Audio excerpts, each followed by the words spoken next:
Adanya larangan untuk makan dan minum dengan tangan kiri. Nggak boleh secara mutlak. Nggak boleh gitu kan.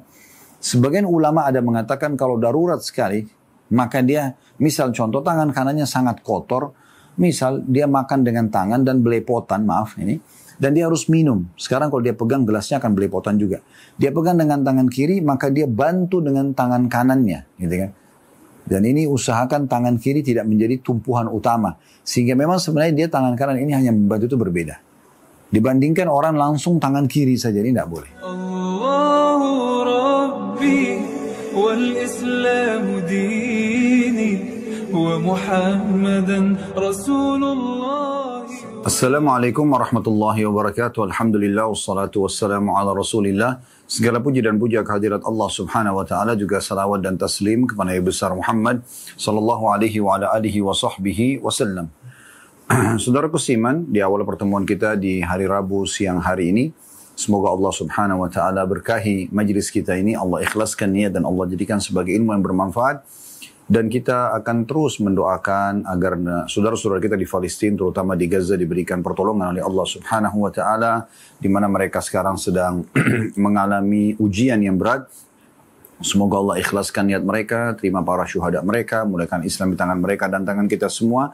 Dan semoga Allah ikut sertakan kita bersama mereka di pahala, baik dengan doa, dengan harta, juga dengan jiwa kita. Dan tentu seluruh umat Islam juga di wilayah manapun yang sedang tertindas, di Syria, di Irak, dan wilayah-wilayah yang lain, juga Allah berikan pertolongan yang sama. Dan kita selalu mendoakan agar negara kita selalu aman, tentram, kemerdekaan, persatuan dan kesatuan ini Allah jaga selalu. Allah berikan petunjuk para pemimpin kita agar menjalankan tugas dan amanah dengan baik. Dan juga semoga kita masyarakat yang selalu bergotong royong, menjaga persatuan dan kesatuan, dan mendukung dengan pemerintah untuk menjalankan program-program positif demi untuk perkembangan negara kita tentunya. Dan semoga negara kita menjadi contoh bagi negara-negara yang lain. Dan semoga Allah menjadikan pertemuan kita ini di majlis ini walaupun secara online di hari ini, Allah juga pertemuan kita di surga Firdausnya tanpa hisab. Allahumma amin. Saudaraku seiman, kita akan melanjutkan insyaAllah bedah buku kita Riyadhus Shalihin tulis oleh Imam Nawawi rahimahullah. Dan kita masih dalam kitab adab makan dan minum. Dan kita insyaAllah akan masuk dengan izin Allah Subhanahu wa ta'ala pada kesempatan ini di bab nomor 104, bab memakan yang terdekat, menasehati dan mendidik orang yang buruk cara makannya. Dari judul ini kita akan coba berikan prolog dulu atau pembukaan agar Anda bisa lebih memahami nanti apa yang akan menjadi inti bahasan kita tentunya teman-teman sekalian. Baik. Dianjuran di sini adalah memakan yang terdekat. Maksudnya memakan sesuatu yang sudah dihidangkan yang bisa terjangkau oleh kita. Ini pernah kami jelaskan dari awal bab adab makan, saudaraku seiman. Maksudnya adalah kalau banyak menu yang sedang disiapkan dan itu banyak juga orang yang duduk misalnya, maka anjurannya adalah kita makan yang ada di hadapan kita saja. 1-2 menu udah cukup insya Allah. Maksimal mungkin kalaupun kita harus ambil nasi misalnya, kemudian lauknya, misal sepotong ayam, sepotong daging, mungkin sedikit sayur, mungkin sambal misalnya, udah cukup. Jangan sampai teman-teman kita justru matanya, maaf tanda kutip ya, liar melihat ke sana sini, sehingga akhirnya kita ingin selalu mengikuti hawa nafsu untuk mengambil yang di ujung sana, di ujung sini, sehingga akhirnya membuat kita juga tidak tahu harus menikmati makanan yang mana. Kalau terlalu banyak di piring, ya, seperti memang sumber protein mungkin sudah cukup, misalnya dari ayam, ya. Tapi ada orang, subhanallah, mungkin diambil dari banyak sekali sumber-sumber yang lain, sehingga mungkin juga nanti bisa kelebihan. Contoh saja, ya. Maka ini salah satu adab yang diajarkan dalam Islam. Dan juga untuk menghilangkan penilaian negatif orang lain kepada kita. Selain nanti kelebihan suplai yang masuk ke dalam tubuh kita, juga agar menghindari penilaian negatif yang bisa masuk. Karena orang-orang akan dinilai negatif pada saat melihat makanan di piring kita menumpuk dengan cukup banyak. Ya. Walaupun orang itu tampan, cantik, kalau kita lihat piring makanannya penuh, sudah ada penilaian negatif dengan sendirinya. Secara fitrah atau alami itu ada. Oleh karena itu teman-teman sekalian, kita harus hindari hal-hal yang seperti ini. Ya. Ini poin yang harus juga digarisbawahi, dan tentu saja kita berharap Allah Subhanahu wa ta'ala menjadikan kita orang-orang muslim yang selalu menjalankan sunnah-sunnah Nabi SAW, walaupun pada hal-hal yang kecil seperti ini. Begitu juga dengan kita dianjurkan untuk menasihati dan mendidik orang yang di hadapan kita yang cara makannya keliru. Ya, misal contoh, mereka makan dengan tangan kiri misalnya. Ya, tidak dianjurkan dalam Islam seorang muslim membiarkan saudaranya dalam keadaan salah atau melanggar syariat Allah Subhanahu wa taala. Kata Nabi SAW, jangan kalian makan dan minum dengan tangan kiri karena syaitan makan dan minum dengan tangan kiri. Dan tidak boleh kita membiarkan saudara kita memakan dengan tangan kiri misalnya. Di hadapan Nabi SAW pernah dalam sebuah riwayat ada seseorang yang makan dengan tangan kiri. Maka Nabi SAW mengatakan, makanlah dengan tangan kananmu. Lalu dia mengatakan, saya tidak bisa. Di sini Nabi SAW tahu orang ini sebenarnya bisa. Cuman dia menganggap makan tangan kiri itu adalah cara makannya orang yang mungkin punya kedudukan atau orang kaya ya. Maka kata Nabi SAW, kalau begitu semoga kau tidak bisa. Doa Nabi SAW ini ternyata dikabulkan oleh Allah Subhanahu Wa Taala dan semenjak saat itu orang tersebut tidak bisa lagi menggunakan tangannya untuk mengangkat makanan ke mulutnya. Karena memang ini larangan dari Nabi SAW. Ya. Islam tidak mengenal istilah kidal ya, dalam makan dan minum. Ya. Bahkan amal-amal yang baik. Karena memang penekanan dari Nabi SAW, kata Aisyah radhiyallahu anha, semua urusan Nabi SAW selalu menggunakan atau mendahulukan yang kanannya, kecuali bila beliau bersuci, misalnya cebok baru menggunakan tangan kiri. Jadi memang anjuran itu dalam Islam. Oleh karena itu kita harus membiasakan anak-anak kita dan diri kita dari kecil kalau perlu, ya itu dengan mengkonsumsi dan minum juga dengan tangan kanan. Ini poin penting untuk digarisbawahi misal. Atau ada orang misalnya lupa baca bismillah, sementara sudah kita sebutkan hadis-hadis pada bab-bab sebelumnya bagaimana mulianya membaca bismillah itu. Ingat riwayat ya di salah satu bab yang lalu ya, bagaimana para sahabat menceritakan diantaranya Hanzalah radhiyallahu anhu, beliau mengatakan bahwasanya kami biasanya kalau makan bersama Nabi SAW tidak menyentuh makanan tersebut sampai Nabi SAW menyentuhnya terlebih dahulu sebagai adab dan tata krama kepada baginda Nabi alaihi salatu wassalam.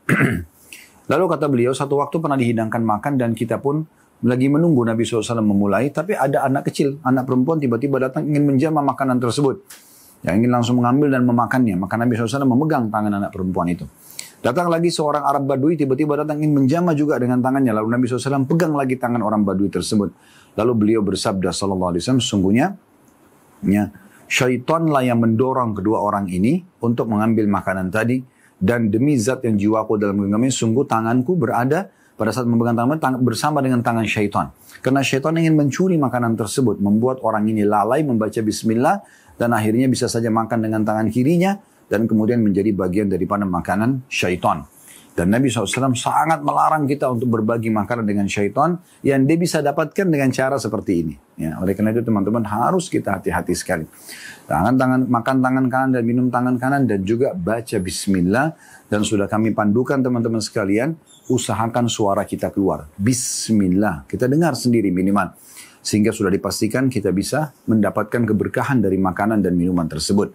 Abdullah bin Umar radhiyallahu anhuma itu bisa dalam saat minum, pada saat mengkonsumsi satu gelas minuman, membaca sampai 10 kali basmalah dan juga 10 kali hamdalah. Ya, sebelumnya bismillah dan setelahnya alhamdulillah. Nabi SAW juga pernah melihat seorang sahabat yang lupa membaca bismillah. Dan beliau mengajarkan dan sudah kami ingatkan hadisnya pada pertemuan yang lalu. Ya, siapa yang lupa baca bismillah, kemudian dia membaca bismillahi awwalahu wa akhirah. Dengan nama Allah di awal dan akhirnya, maka syaitan itu akan memuntahkan makanan yang sudah dicuri oleh dia. Berarti ada pencurian makanan di sini dan minuman kalau orang lupa baca bismillah. Ada seseorang yang sempat makan di hadapan Nabi SAW lupa baca bismillah. Di tengah jalan dia makan, ya, atau pertengahan dia makan, kemudian dia tiba-tiba mengingat lalu dia mengatakan bismillahi awwalahu wa akhirah. Maka Nabi SAW tersenyum lalu mengatakan, ya, tadi syaitan terus ikut makan bersama dia sampai ya, dia mengucapkan ini, maka syaitan memuntahkan dari apa yang telah diambil dari makanan tersebut. Walaupun tidak nampak dengan mata kita, tapi Allah Subhanahu Wa Taala sudah mengizinkan Nabi-Nya Muhammad SAW memberikan kepada kita bocoran ini, dan beruntunglah kita sebagai orang yang beriman, kita tahu bocoran ini. Baik, ini contohnya, gitu kan? Begitu juga dengan orang yang makan mubadzir, terlalu banyak porsi yang diambil di luar daripada kebutuhan dia sebenarnya. Kita bisa nasihatin. Atau makanan yang tersisa cukup banyak. Karena banyak yang diambil, nggak dimakan gitu kan. Lalu dibuang-buang begitu saja. Berikan masukan. Ini semua peringatan yang baik seorang muslim kepada muslim yang lain. Kalau mereka buruk cara makannya, ya, dan juga tadi penyelesaian daripada makanan tadi. Baik, ini prolog dulu dari judul yang kita bahas, teman-teman sekalian. Baik, saya akan masuk hadis pertama dalam bab 104 ini, bab memakan yang terdekat, menasihati dan mendidik orang yang buruk cara makannya. Hadis nomor 744 dari awal belajar, berbunyi dari Umar bin Abu Salamah radhiyallahu anhuma, dia dan ayahnya adalah sahabat. Beliau berkata, kuntu gulaman fi hijri Rasulillah sallallahu alaihi wasallam wa kanat yadi tatishu fi sahfa. Faqala li Rasulullah sallallahu alaihi wasallam, ya gulam, samillah ta'ala wa qul bi yaminik wa qul mimma yalik. Artinya, dahulu atau dulu ketika saya masih kecil atau masih anak-anak dalam asuhan Rasulullah sallallahu alaihi wasallam. Ini maksudnya asuhan adalah karena Umar ini anak dari Ummu Salamah, seorang wanita janda. Pada saat suaminya Abu Salamah meninggal, dia menikah dengan Nabi sallallahu alaihi wasallam. Maka Umar ini tinggal bersama Nabi alaihi salatu wassalam. Maka dia mengatakan, ketika saya dulu masih anak-anak dalam asuhan Rasulullah SAW, pernah pada saat makan, tanganku menjelajah semua bagian nampan. Untuk nampan makanan, semuanya dari sini, dari sana, dari sini, dari sana gitu diambil ya. Karena munculnya perasaan tamak ingin mencoba dari semua sisi nampan makanan tersebut ya. Maka Rasulullah SAW menegurku seraya bersabda, nak, bacalah bismillah atau bismillah, bacalah basmalah atau bismillah, makanlah dengan tangan kananmu dan makanlah apa yang terdekat denganmu. Hadis riwayat Bukhari dan juga Muslim. Ya. Hadis ini teman-teman sekalian memberikan gambaran kepada kita banyak sekali faedah yang bisa kita ambil, walaupun mungkin sederhana di mata sebagian orang, tentang masalah adab makan dan juga mengingatkan orang yang tata cara makannya keliru. Hadis ini teman-teman sekalian, pelajaran pertama yang bisa diambil adalah pentingnya seseorang yang menikah dengan janda yang memiliki anak untuk peduli juga dengan anaknya. Untuk peduli juga dengan anaknya. Dan ini dicontohkan oleh Nabi SAW, bagaimana beliau pada saat dihidangkan makan oleh istrinya, beliau juga makan bersama dengan anak yang dibawa oleh istrinya yang janda itu. Jadi tidak boleh kita merasa, oh ini bukan anak saya, nasabnya kepada laki-laki yang itu misalnya. Enggak. Anda sekarang sudah menikah dengan ibunya, ya. Kalau itu anak laki-laki, seperti anak Anda sendiri. Kalau itu anak perempuan yang dibawa oleh janda dan Anda sudah menggauli istri Anda yang janda ini, maka anak perempuan si janda tadi walaupun bukan dari sperma Anda akan menjadi mahram buat Anda abadi. Satu waktu Anda cerai sama ibunya, anak dia, anak mantan istri yang janda ini, yang perempuan, anak perempuannya, itu akan menjadi mahram selama. Tidak boleh kita menikah dengan anak tersebut. Karena kita sudah menikah dengan ibunya.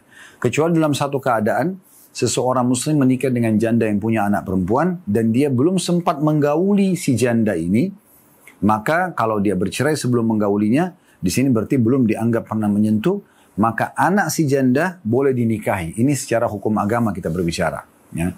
Jadi ini poin perlu difahami. Ya, ini faedah pertama dari hadis tentang pentingnya seseorang kalau menikah dengan janda dan bawa anak, maka anak yang dibawa itu juga adalah di bawah asuhan dia.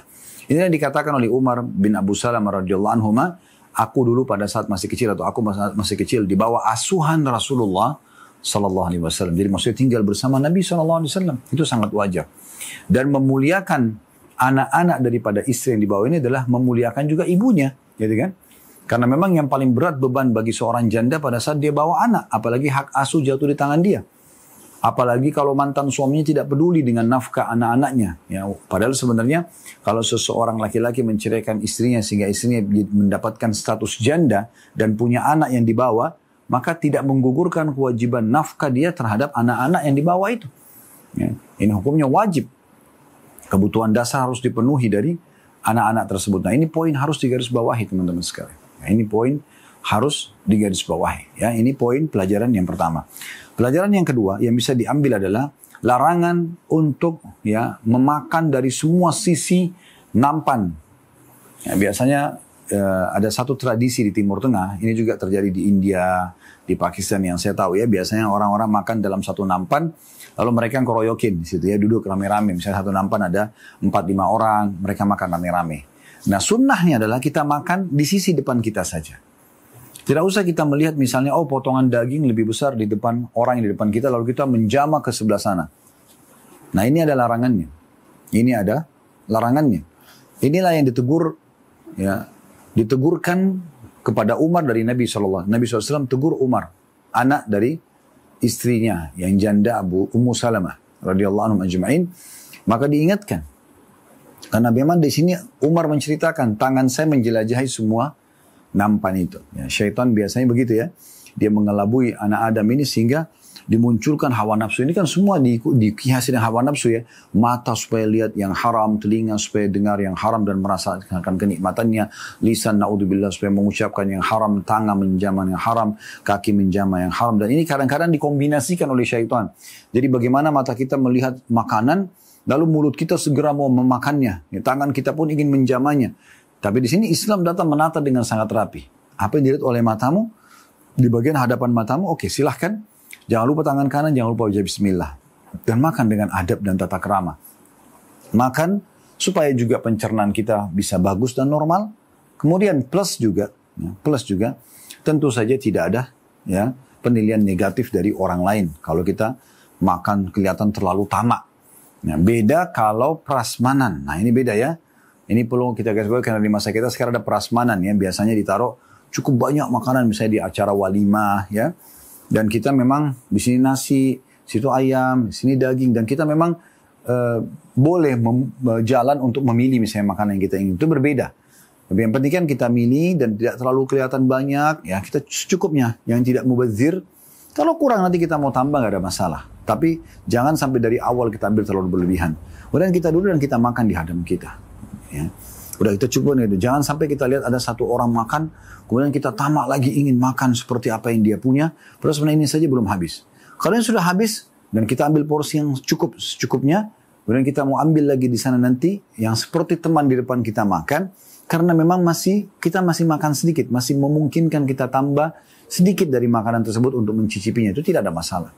Tidak masuk dalam larangan. Tapi kalau Anda memang tamak sekali, ada sebagian orang gitu kan, dia sudah ambil satu piring makanan, penuh dengan makanan. Kemudian di depannya dia lihat ada orang ambil sup, dia berdiri juga ambil sup lagi. Di depannya lagi ada orang ambil sate, ditambah lagi dengan sate. Ini numpuk di atas meja itu sangat banyak pilihan makanan yang belum tentu dia bisa habiskan. Nah ini yang ada teguran dari Nabi SAW, agar kita tidak mubazir, juga kita ya menjaga adab dan tata krama, agar kita pun makan dengan baik dan menghindari penilaian negatif dari orang-orang. Nah ini pelajaran yang kedua, kita adanya larangan untuk makan dari seluruh penjuru nampan tadi ya.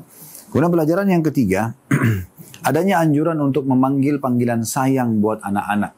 Ya, di sini Nabi SAW mengatakan ya gulam, terjemahnya kan wahai anak ya.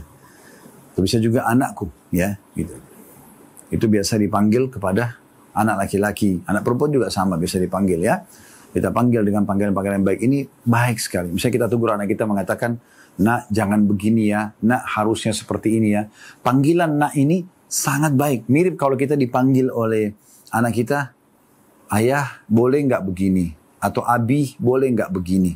Bapak boleh nggak begini misalnya? Atau ibu dipanggil, ibu boleh nggak begini? Misal contoh. Nah itu satu hal yang positif.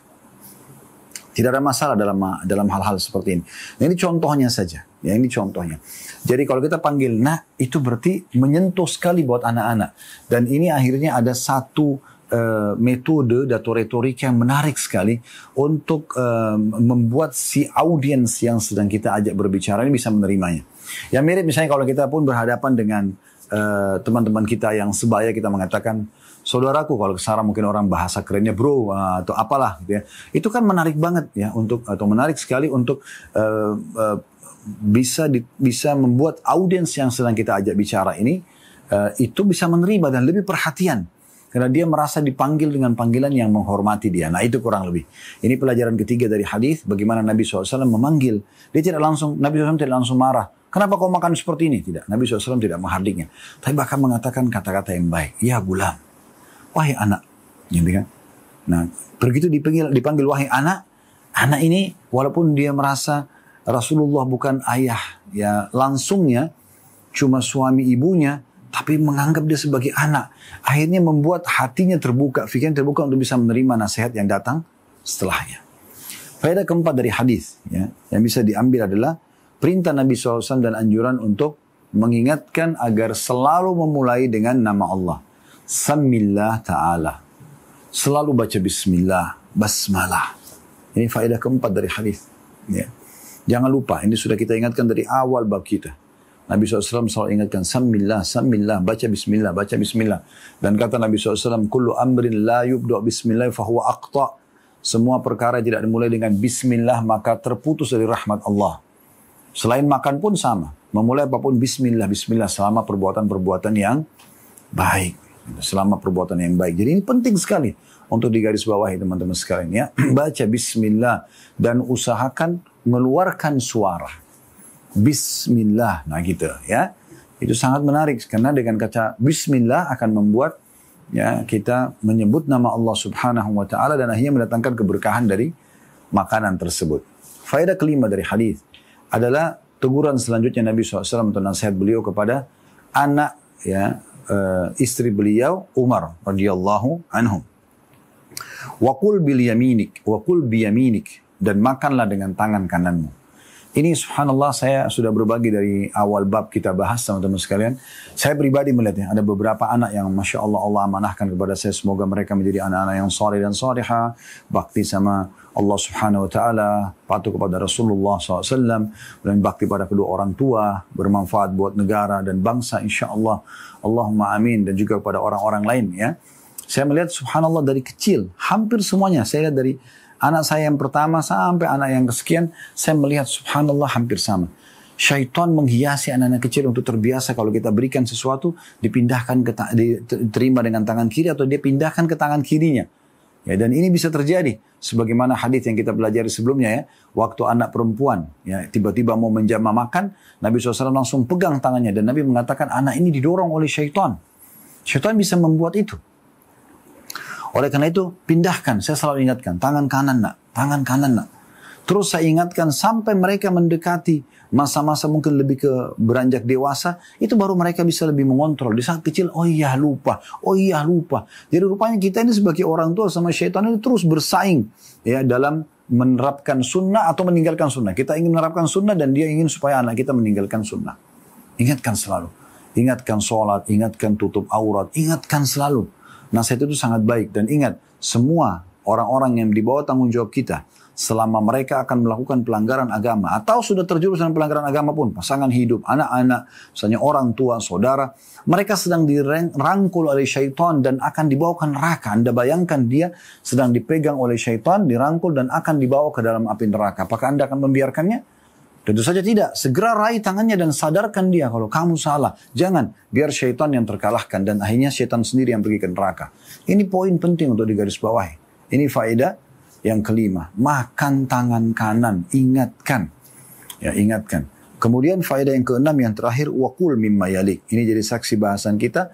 Dan makanlah apa yang ada di hadapanmu. Dan makanlah apa yang ada di hadapanmu. Ya, karena anak ini tadi Umar bin Abu Salamah radhiyallahu anhu mau menjamah dari semua sisi nampan tersebut. Baik, hadis kedua dalam bab ini dan di sini ada cuma ada dua buah hadis ya. Hadis nomor 745 dari awal belajar berbunyi dari Salamah bin Al-Aqwa radhiyallahu anhu, anna rajulan akala inda Rasulillah sallallahu alaihi wasallam bi shimalihi faqala qul bi yaminik qala la astati' qala la istata'at ma mana'ahu illa al-kibru fama rafa'aha ila fihi. Bahwa seseorang makan di hadapan Rasulullah sallallahu alaihi wasallam dengan tangan kirinya. Maka beliau bersabda sallallahu alaihi wasallam, makanlah dengan tangan kananmu. Lalu orang itu menjawab, saya tidak bisa. Maka Nabi SAW mengatakan, semoga kau tidak bisa. Lalu Nabi SAW jelaskan, kenapa Nabi SAW doakan begitu? Karena tidak ada yang menghalanginya menggunakan tangan kanannya selain kesombongan. Maka Salamah berkata, radhiyallahu anhu, akhirnya dia benar-benar tidak bisa mengangkat tangan kanannya ke mulutnya. Diriwayatkan oleh Imam Muslim. Nah, riwayat ini riwayat yang sangat mulia, teman-teman sekalian, ya. Menguatkan bahasan kita tentunya. Pelajaran pertama dari hadis langsung saja kita ambil, pentingnya, dan ini kedudukan Salamah bin Aqwa radhiyallahu anhu, pentingnya menceritakan atau menambah dalam sebuah penukilan, ya, ilmu, itu histori, sedikit histori. Misalnya, Anda mendengarkan sebuah ceramah di sebuah masjid dari seorang ustadz misalnya. Misalnya dia nasihat, semua nasihat yang menarik tentang masalah kematian, tentang masalah motivasi ibadah, tentang masalah bahayanya dan ancamannya dosa misalnya, dan neraka. Kemudian Anda tertarik. Anda bisa saja mengatakan misalnya, saya mendengarkan ceramah, isinya adalah seperti ini dan itu. Isinya adalah motivasi untuk ibadah misalnya. Mendengarkan tentang keutamaan sholat, keutamaan zakat, keutamaan sedekah, keutamaan haji dan umrah, keutamaan silaturahim keluarga, keutamaan bakti dengan orang tua, keutamaan menjenguk orang sakit, keutamaan kita sebutin. Bagus. Mau lebih bagus lagi, coba ceritakan. Saya itu kemarin sempat hadir di sebuah masjid, misalnya nama masjidnya misalnya Al-Hidayah, contoh saja. Di dekat rumah saya ada seorang ustadz bernama ini. Dan tema yang disampaikan, buku dibahas itulah buku ini, dan temanya kebetulan babnya bab ini. Sekaligus Anda mengulangi hafalan Anda. Anda kan hadir dan mengetahui kitab apa yang dibahas, bab apa, misalnya hadis bahkan nomor berapa, mungkin Anda ingat. Anda sedikit menceritakan histori itu karena orang yang tidak hadir, dia tidak punya gambaran tentang masalah hal tersebut. Kemudian Anda bilang, dan di saat selesai materi, ada seseorang yang bertanya, pertanyaannya itu begini. Jadi audiens yang ada di sekitar kita jadi faham, oh ternyata orang yang sedang bicara ini sempat hadir di sebuah masjid namanya Al-Hidayah, ada seorang ustadz bernama ini yang membahas, misalnya Ustadz A yang membahasnya, kemudian masuklah dia ke sebuah kitab yang berjudul ini di bab ini, dan setelah itu ada yang bertanya berhubungan dengan tema bertanya ini. Nah, jadi kita yang sedang mendengar yang tidak hadir, oh ternyata kejadiannya begitu ya. Nah, sebab pertanyaan ini pun karena memang bahasanya tentang itu ya. Nah, contoh. Nah, ini sangat penting. Ini faedah pertama dari hadis. Nah, ini yang dilakukan oleh Salamah bin Aqwa radhiyallahu anhu. Beliau mengatakan ada seorang datang dan makan di sisi Nabi SAW dengan tangan kirinya. Diceritakan historinya, gitu kan? Kemudian terjadilah pembicaraan antara Nabi SAW dengan orang tersebut.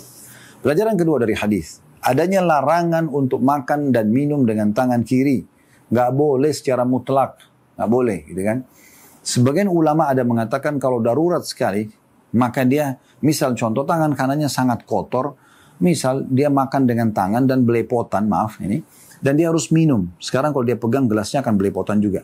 Dia pegang dengan tangan kiri, maka dia bantu dengan tangan kanannya, gitu kan? Dan ini usahakan tangan kiri tidak menjadi tumpuan utama, sehingga memang sebenarnya dia tangan kanan ini hanya membantu itu berbeda. Dibandingkan orang langsung tangan kiri saja, ini tidak boleh. Ya. Oleh karena itu kita tidak perlu juga terikat dengan tradisi orang-orang non-muslim, di mana mereka misalnya kalau makan steak atau yang sejenisnya, biasanya mereka meletakkan pisau di tangan kiri, garpu di tangan kanan. Mereka potong dengan tangan kiri, lalu mereka masukkan potongan daging dengan mereka taruh pisau di tangan kanan, kemudian mereka letakkan garpu di tangan kiri. Mereka potong dengan tangan kanan mereka potongan steak itu. Kemudian potongan daging ditusuk dengan garpu yang di tangan kiri lalu dimasukkan ke mulutnya. Ini kan cara tradisi mereka. Kita bisa balik. Nggak ada sesuatu yang salah di situ. Kan? Kita balik misalnya pisau kita letakkan tangan kiri. Lalu kita potong dengan tangan kiri dan kita menusuknya dengan tangan. Atau Anda mau lebih baik lagi. Udah. Anda potong dengan tangan kanan pisaunya supaya betul-betul menggunakan tangan kanan semuanya. Kemudian setelah itu pisaunya diletakkan, lalu yang sudah ada potong Anda akan tusuk dengan garpu menggunakan tangan kanan juga. Maka ini jauh lebih baik gitu ya daripada tadi opsi yang sebelum saya bilang potong dengan tangan kiri dagingnya kemudian memasukkan makanan dengan garpu ke tangan dengan tangan kanan misalnya. Nah ini contoh saja ya. Kita bisa meletakkan hukum-hukum Allah SWT di makanan kita. Nah, ini hal yang sederhana yang tiap hari bisa kita lakukan dan berpahala lagi. Ya, ini pelajaran yang kedua, larangan tentang makan kiri. Yang ketiga, adanya mukjizat Nabi Muhammad SAW. Apa mukjizat beliau? beliau diinformasikan oleh Allah Subhanahu wa taala tentang kebenaran atau dustanya seseorang di hadapan beliau. Kita semua tidak bisa tahu itu. Tapi Nabi SAW bisa tahu informasi wahyu yang datang. Di antaranya adalah kasus laki-laki yang tidak mau makan dengan tangan kanan. Karena waktu Nabi SAW suruh lihat dia makan tangan kiri, Nabi suruh dia makan tangan kanan. Orang ini bilang, saya nggak bisa. Di sini kan kita bisa saja kalau orang biasa bukan Nabi, kita kan pikir, oh mungkin orang ini memang ada masalah mungkin dengan tangan kanannya, contoh. Tapi ternyata, ya, Nabi SAW dapat informasi bukan, orang ini tidak mau karena kesombongannya. Maka Nabi SAW diizinkan untuk mendoakan dia hal yang tadi sudah kita tahu. Ya, ini faedah ketiga dari hadis. Ya, kemudian faedah keempat dari hadis, ya, tentang masalah pentingnya seseorang menerima nasihat. Kalau itu baik, jangan kita tolak. Walaupun misalnya sudah menjadi sebuah pola atau tradisi kita, tapi ternyata ada informasi yang sampai kepada kita, cara yang kita sedang lakukan, atau pola yang sedang kita terapkan itu bertolak belakang dengan agama. Maka kita harus tinggalkan, demi untuk agama. Karena memang hidup kita ini diatur oleh agama. Bukan pikiran kita dan bukan hati kita. Justru pikiran dan hati harusnya mengikuti ya roda ya, agama itu sendiri. Kita berjalan dengan agama ini. Jadi pikiran untuk mencerna dan hati untuk merenungi apa yang diperintahkan dalam agama untuk diterapkan dalam kehidupan. Bukan akal dan hati digunakan untuk bentrok dengan syariat Allah Subhanahu wa taala. Ini poin penting. Kemudian yang kelima adalah larangan dan ancaman untuk orang yang sombong. Ya. Sombong, dikasih masukan nggak mau terima. Ya. Makanya waktu ditanya tentang masalah definisi atau penjelasan ulama tentang masalah definisi sombong adalah batarul haq, ya. Jadi menolak kebenaran itu, sebagaimana dikatakan oleh Nabi SAW dalam sebuah hadis, ya. Dan menganggap remeh orang lain itu tidak boleh. Jadi siapapun yang berikan masukan selama positif kita terima, gitu kan. Yang terakhir yang keenam faedah yang bisa kita ambil adalah ya di sini doa Nabi SAW kepada orang tersebut. Ini bukan berarti doa Nabi SAW ini berarti, oh Nabi kok doain orang buruk sih? Karena memang sudah sampai kepada beliau informasi, ya kalau orang ini sengaja tidak mau karena kesombongan. Kalau Nabi aja yang sudah nasihatin dia nggak mau dengar, kira-kira siapa yang dia mau dengar gitu ya? Maka ini berlaku pada Nabi SAW dan jangan tentu kepada kita. Kalau kita terus doakan supaya Allah kasih hidayah, ya.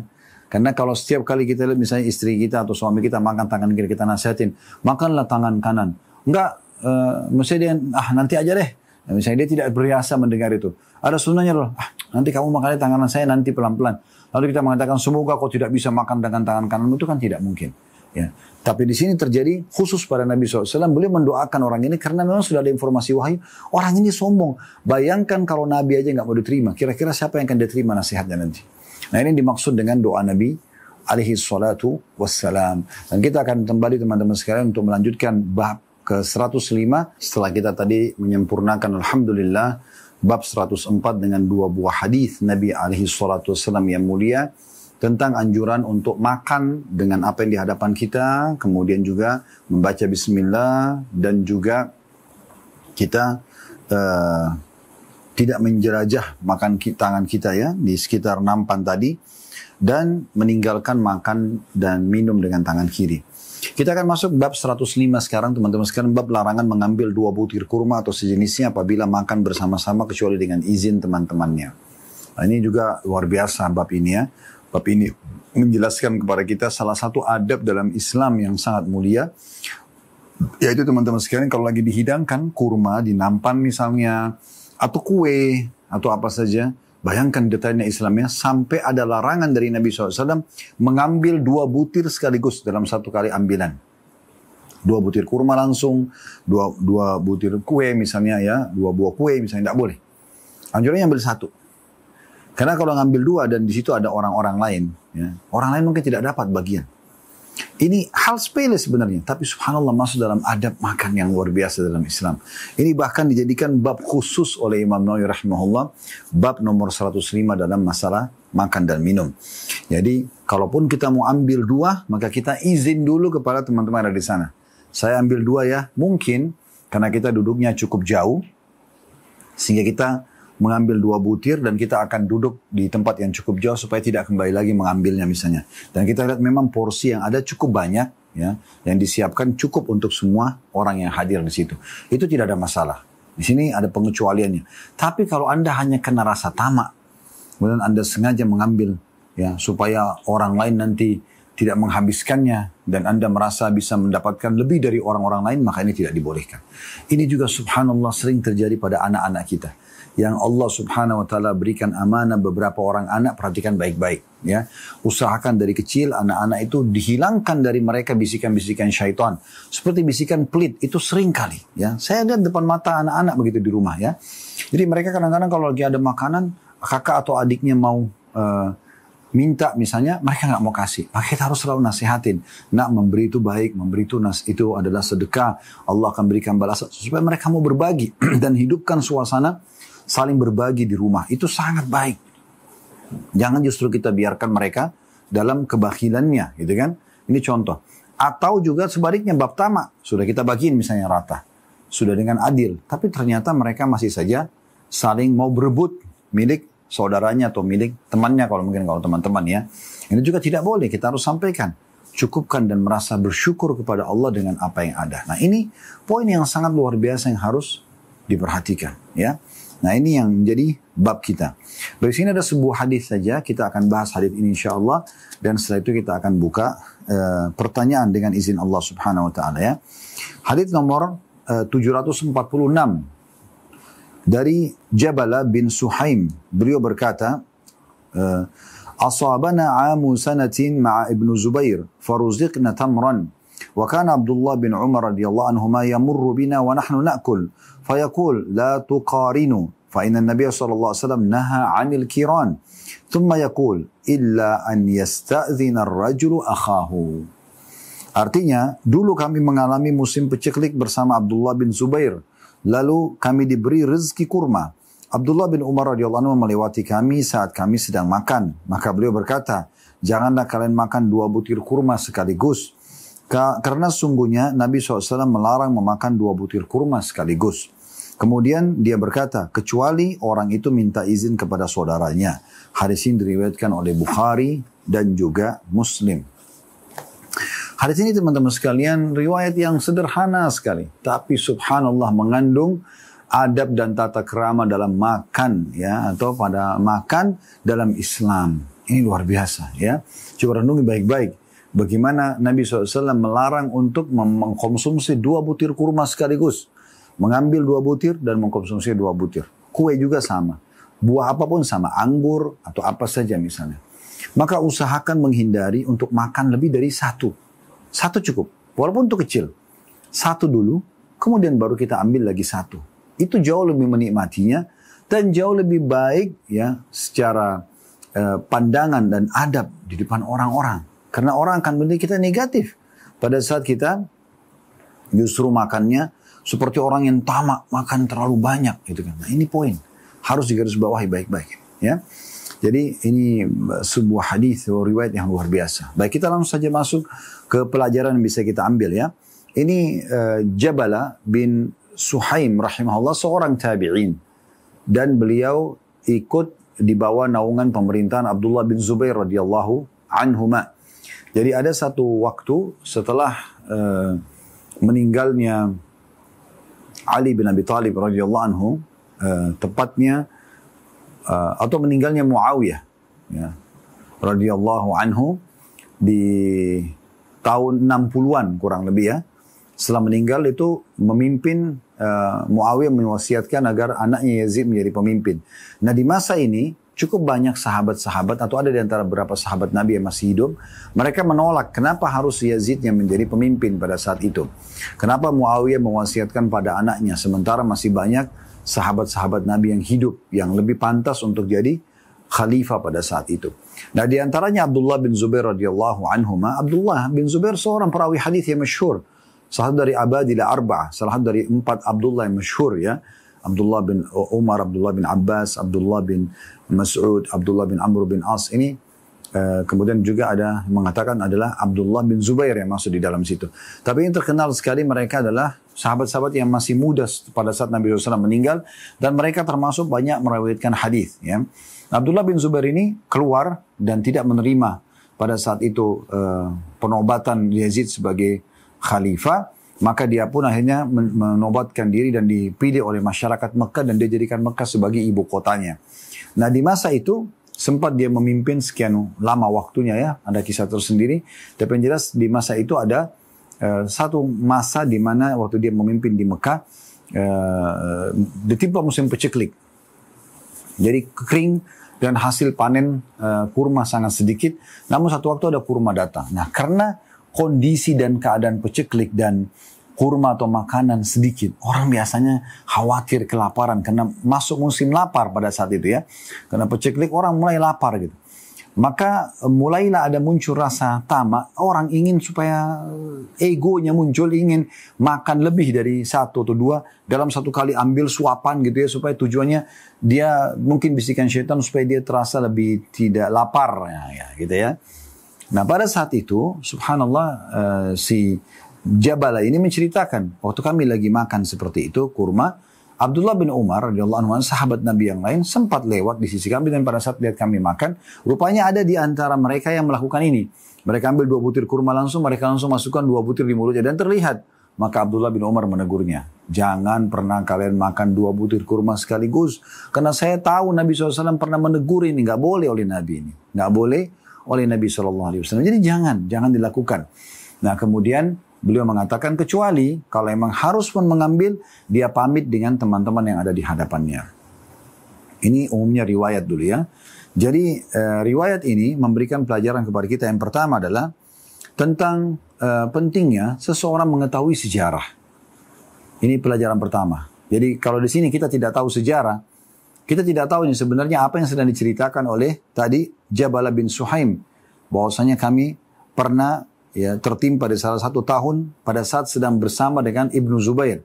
Siapa Ibnu Zubair? Adalah Abdullah bin Zubair. Dan pada saat itu Abdullah bin Zubair jadi rajanya muslimin juga ya, di masa itu. Dan sudah saya ceritakan sedikit historinya. Ini penting untuk kita ketahui sejarahnya ya.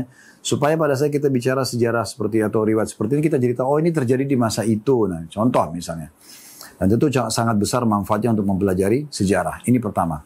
Yang kedua, pelajaran dari hadis adalah anjuran untuk mengkonsumsi kurma. Bisa kita ambil pelajaran itu. Walaupun itu adalah makanan pada saat itu, tapi kurma bagian daripada hal yang sangat erat dengan hubungan sunnah Nabi SAW. Seperti misalnya orang mengkonsumsinya pada saat berbuka puasa, pada saat sahur misalnya. Dan kita tahu hadis-hadis Nabi SAW yang berhubungan dengan masalah itu tentunya ya. Dan ini bagian hal yang juga perlu kita ambilkan, jadikan sebagai faedah. Maksudnya bagian anjuran untuk mengkonsumsi kurma. Karena kurma juga ya merupakan makanan yang ada hubungannya dengan syariat kita ya. Kemudian faedah yang ketiga dari hadis yang bisa diambil adalah keutamaan Abdullah bin Umar radhiyallahu anhu dan bisa kita jadikan atau faedah ketiga pentingnya seseorang yang memiliki ilmu untuk mengajarkan kepada orang lain walaupun orang belum menanyainya, tapi kalau dia lihat terjadi pelanggaran maka di saat itulah dia langsung mengingatkan. Ini poin penting, dia mengingatkan agar jangan sampai ya pelanggaran itu berkelanjutan. Seorang muslim tidak boleh membiarkan saudaranya dalam kondisi terus-menerus melakukan pelanggaran. Nah ini penting untuk digarisbawahi ya. Makanya Abdullah bin Umar pada saat melewatin mereka sedang makan diingatkan, nggak boleh lo makan seperti ini. Nah gitu kan, karena dia tahu ada hadisnya yang melarang. Nah ini penting. Jadi kita nggak boleh membiarkan orang lain terjerumus dalam kesalahan. Ini faedah ketiga dari hadis. Faedah keempat dari hadis, adanya larangan untuk mengkonsumsi 2 butir kurma sekaligus, mengambilnya ataupun memasukkan ke dalam mulut. Ini bisa ditarik kepada buah-buah lain, anggur atau apa saja. Dan kita sudah bisa punya bayangan ya, seperti apa sih sebenarnya hikmah daripada larangan ini. Supaya orang tidak melihat kita tamak gitu teman-teman sekalian. Dan juga supaya mulut kita ini sesuai dengan kapasitasnya. 1 buah kurma sudah cukup untuk kita kunyah dulu sampai halus ya. Kemudian baru kita telan. Sehingga kita lebih menikmatinya dan juga lebih mudah untuk dicerna dan pandangan orang juga jadi tidak negatif kepada kita. Dibandingkan kita langsung makan buah penuh di mulut kita, ya. Apalagi kalau tergesa-gesa memakannya dan ingin mengambil lagi di depan kita, itu akan tidak baik buat kita. Kita tidak nikmati, tidak baik buat pencernaan kita. Penilaian orang juga akan negatif kepada kita. Jadi harusnya kita fahami poin ini teman-teman sekalian. Nah ini ya adab yang keempat atau faedah yang keempat. Yang kelima yang bisa kita ambil faedah dari hadis adalah bolehnya seseorang mengambil, ya, kalaupun dia harus lebih, tapi dengan izin teman di depan. Nah, saya sudah kasih contoh tadi. Misal ini misalnya, memang ada satu makanan atau buah dihidangkan, kita lagi rame-rame sama teman-teman di satu acara atau apa saja, dan memang sebenarnya tempat duduk kita cukup jauh dan kita tahu porsinya cukup banyak. Daripada kita lalang, karena kita lagi mau ngobrol sama teman-teman di sisi tempat ruangan itu, kita lalu mengambil mungkin 2 butir atau 3 butir, ditaruh di piring. Sampai kita mengatakan, saya ambil 2-3 butir ya teman-teman, karena saya cukup jauh duduknya. Nah, ini termasuk adabnya. Ini faedah yang bisa kita ambil dari hadis. Jadi kita sampaikan kepada mereka. Itu pun ingat ya, di saat porsi yang kita lihat memang cukup untuk yang lainnya. Contoh yang lain saja, misalnya Anda diundang di satu acara. Memang biasanya Anda kalau jadi sahibul haja atau Anda pemilik undangan lah ya, saya tidak akan tahu, kapasitas orang yang saya undang 100 orang misalnya. Saya akan siapkan 105 porsi atau 110 porsi. Lebih gitu kan. Baik, misalnya tempe. Contoh tempe dipotong. Memang sudah disiapkan 110 potong atau 100 potong misalnya. Ya, kita sudah tahu ini sebenarnya. Orang tuan rumah nggak mungkin taruh di situ. Kecuali sudah dinilai. Kita harus tahu, kita posisikan diri kita seperti pemilik rumah. Ya, pemilik undangan, kita pasti akan lakukan hal yang sama undangan kita. Apa yang kita hidangkan itu sesuai dengan jumlah undangan atau lebih sedikit saja. Ya. Cuma kalau lebih mungkin nanti terakhir ya, mungkin buat pembantu rumah tangga, buat sahibul baitnya ya yang punya rumah dan kerabatnya. Jangan kita masuk ke zona itu, nggak perlu gitu. Kita harus sadari kalau ditaruh di situ berarti itu untuk semua yang hadir. Ambillah secukupnya. 1 potong tempe. Jangan kena kita, pengen sekali. Atau kita ngiler melihat, wah tempenya kok fresh banget, segar banget ya. Kelihatan gitu kacang kedelainya, kacang kedelainya itu bagus banget gitu ya. Potongannya bagus, mungkin kita tertarik. Atau tahunya, atau ikan, atau apa saja. Misalnya sangat bagus. Maka kita pun mengambilnya ya. Maka cukup 1. Cukup kita, itu penting. Biarkan yang lain untuk orang lain. Maka ini yang masuk dalam bahasan hadis yang sedang kita bahas ini teman-teman sekalian. Ya. Baik, saya izin untuk sekaligus membacakan bab nomor 106. Karena ini juga cuma sebuah hadis ya. Jadi ini masuk dalam bahasan kita. Tadi saya katakan kita cuma sampai bab 105. Tapi saya melihat 106 bagian hal juga yang baik untuk dibahas. Dan sekaligus teman-teman yang pegang bukunya nanti untuk memberikan tanda di buku itu lebih tepat sampai 106 ya, karena dia berada di ujung sebelah kanan di halaman 551 ya. Maka ada baiknya kita selesaikan, nanti kita lanjutkan di bab 107 di halaman 550 dan sangat tepat untuk dijadikan sebagai permulaan pada saat membuka lembaran ya, bagi yang pegang buku bisa pahami ini. Baik, 106, bab 106, bab apa yang hendaknya diucapkan dan dilakukan oleh orang yang makan tapi tidak merasa kenyang. Ada prolog dulu dalam bab ini ya. Artinya ada adab yang lain dalam Islam dianjurkan. Kalau kita makan, kok kita sudah makan sepiring, bahkan kita mungkin masih rasa pengen kita makan piring yang kedua, kok masih belum kenyang ya. Apa yang harus kita lakukan di sini? Ini ada gambaran dalam Islam, ada adab yang diajarkan Nabi SAW agar makan itu cukup buat kita. Nah ini yang dibahas dalam bab ini. Hadits nomor 774 dari awal belajar berbunyi dari Wahsy bin Harb radhiyallahu anhu, anna ashab Rasulillah sallallahu alaihi wasallam qalu ya Rasulullah inna na'kul wa la nashba qala fala'allakum taftarikun qalu na'am qala fajtami'u ala ta'amikum wadhkuru ismallahi yubarak lakum fi. Artinya bahwa para sahabat Nabi ridwanullahi alaihim berkata, wahai Rasulullah sallallahu alaihi wasallam, sesungguhnya kami makan tapi tidak merasa kenyang. Maka beliau sallallahu alaihi wasallam berkata, barangkali kalian makan sendiri-sendiri. Mereka menjawab benar. Lalu Nabi SAW bersabda, berkumpullah kalian pada makanan kalian dan sebutkan nama Allah. Niscaya makan itu diberkahi untuk kalian. Hadis ini diriwayatkan oleh Abu Daud. Riwayat ini teman-teman sekalian memberikan pelajaran kepada kita. Paling luar biasa faedah yang bisa kita ambil dari hadis ini ya. Ternyata ada cara untuk kenyang dalam Islam. Ya. Kita ambil langsung faedah pertama dari hadis ya. Yaitu pentingnya seseorang untuk menyampaikan dan menanyakan tentang satu kejadian dalam hidup mereka yang mereka belum menemukan jawabannya kepada para ahli agama. Di sini para sahabat ya sebenarnya bukan menanyakan tentang sebuah hukum Mereka hanya menanyakan sebuah pola yang sedang terjadi. Ya mungkin di awalnya mereka tidak berpikir ada hubungannya sama agama. Sini para sahabat mengatakan, ya Rasulullah kami makan tapi kadang-kadang kami nggak kenyang. Ini kan kalau kita tidak hubungan sama agama dulu ya. Ada orang mengatakan sama temannya, kok saya makan nggak kenyang-kenyang ya dari tadi. Mungkin sebagian orang menganggap itu bercanda. Mungkin sebagian orang menganggap, mungkin kamu masih lapar, perlu tambahan silakan gitu kan. Tapi ternyata pertanyaan ini menghasilkan sebuah hukum agama. Ada sebuah perintah dari Nabi SAW, dari Allah Subhanahu Wa Taala pencipta kita, tentang cara yang paling tepat menurut gambaran sang pencipta Allah, agar kita bisa segera kenyang dan tercukupkan dengan makanan. Jadi bukan karena porsinya sedikit atau banyak, tapi ada tata cara yang luar biasa yang diajarkan dalam agama, supaya walaupun porsi sedikit, bisa mencukupi buat kita dan penuh dengan keberkahan. Baik, ini yang pertama yang bisa kita ambil faedah dari hadis. Faedah kedua dari hadis ya, yang kita ambil pelajaran di sini adalah anjuran Nabi SAW agar bisa cukup. Yang pertama adalah, ini faedah kedua hadisnya. Ini tata cara pertama agar makanan cukup adalah makan bersama-sama. Ya, makanya Nabi SAW mengatakan mungkin kalian makannya sendiri-sendiri. Taftariku itu berpencar-pencar gitu. Kata para sahabat, betul ya Rasulullah. Kata Nabi SAW, kalau kalian berkumpul makan, satukan makanan, rame-rame makan. Biasakan makan misalnya di satu nampan, satu piring bisa bersama-sama, itu keberkahannya lebih ya. Maka ini akan mencukupkan. Subhanallah, kalau kita pikir secara akal manusia, bukan pakai teori agama, kan tidak masuk akal ya nih. Saya makan sendiri satu porsi piring, nggak cukup, nggak kenyang. Terus saya panggil teman-teman saya untuk makan di satu piring itu, cukup. Gimana caranya? Atau makanan mereka sama makananku digabungin, kemudian bisa cukup. Kan kalau secara akal manusia mungkin tidak nyambung. Tapi begitulah agama datang memberitahukan kepada kita, justru itu cara yang membuat kita cukup.